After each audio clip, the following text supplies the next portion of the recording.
எனக்கு தெரிஞ்ச ஒரு ப்ரொஃபஸர் ஒருத்தர் இருக்கார். அவர் சொல்லுவார், நம்ம எல்லாரும் மாஸ் ப்ரொடக்ஷனில் பேட்ச் ப்ராசஸில் நம்மளை ஒன்றும் செய்யலை. ஹோட்டலில் நீங்கள் பார்த்தீங்கன்னா இட்லி செய்வாங்க. எப்படி செய்வாங்க? ஒரு பெரிய ஒரு கண்டெய்னரில் தூக்கா இப்படி உள்ள டக்கு டக்குன்னு இந்த ஸ்லாப் மாதிரி வைப்பாங்க.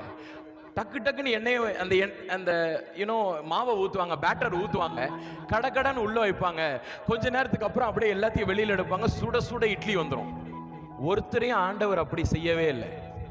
நம்ம ஒன்றும் பேட்ச் ப்ராசஸில் இம்மீடியட்டாக ஒரு டைம் உள்ள வச்சு ஒரு 100 பேர் 200 பேர் 1000 பேர் நம்ம ஒன்றும் வெளில வரல.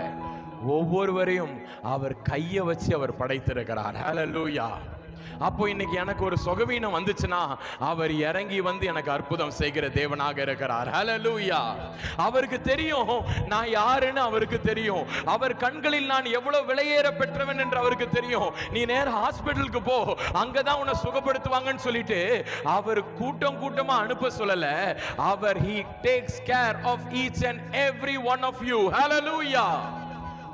ஒவ்வொருவர் பேரில் அவர் நினைத்திருக்கிற நினைவுகளை அறிந்திருக்கிறேன் என்று சொல்லுகிறார். ஹல்லேலூயா. நீங்க எல்லாருமே அவருக்கு ஸ்பெஷல்.